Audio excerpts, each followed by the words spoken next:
আসসালামু আলাইকুম। পবিত্র আশুরা উপলক্ষে মিরপুরের উর্দুভাষী বিহারি পল্লীতে দেখা গেছে বিতর্কিত কিছু কর্মকাণ্ড।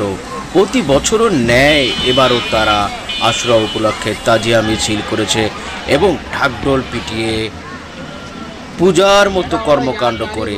আমরা কিন্তু তাদের কাছে জিজ্ঞেস করেছিলাম যে কী কারণে তারা এই ধরনের কর্মকাণ্ড করে। তারা কিন্তু সঠিক উত্তর দিতে পারেনি।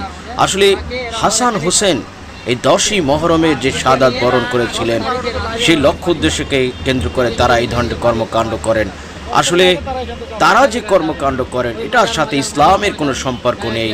এই ইমাম হাসান হোসেন ইসলামের সঠিক সুন্নত কায়েম করার জন্য তিনি কিন্তু শাহাদাত বরণ করেছিলেন, অথচ তারাই কিন্তু সুন্নত বিরোধী, ইসলাম বিরোধী কর্মকাণ্ড করে ইমাম হাসান হোসেনকে রেসপেক্ট করে সম্মান করতে চায়, যেটা অত্যন্ত হাস্যকর।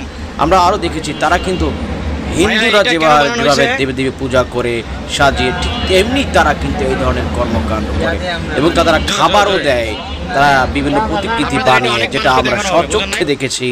আমরা প্রশ্ন করেছিলাম তারা কেন এই ধরনের কর্মকাণ্ড করেন। তারা বলেন যে তাদের মানত রয়েছে, তারা ভবিষ্যৎ যেন কল্যাণমুখী হয়, এই ধরনের কারণে তারা কিন্তু এগুলো করে।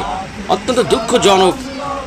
এই মুহূর্তেও যদি ইসলাম না বোঝা যায়, যেখানে আপনার অনলাইন থেকে শুরু করে বিভিন্ন জায়গায় আপনি কিন্তু অতি সহজ ইসলামের নিয়ম কানুন ওয়াজ কিন্তু জানতে পারেন, কিন্তু তারা সত্ত্বেও তারা কিন্তু এই ধরনের কর্মকাণ্ড করছেন। আপনারা স্ক্রিনে দেখতে পাচ্ছেন স্পষ্ট যে পূজার মতো তারা কিন্তু খাবার এখানে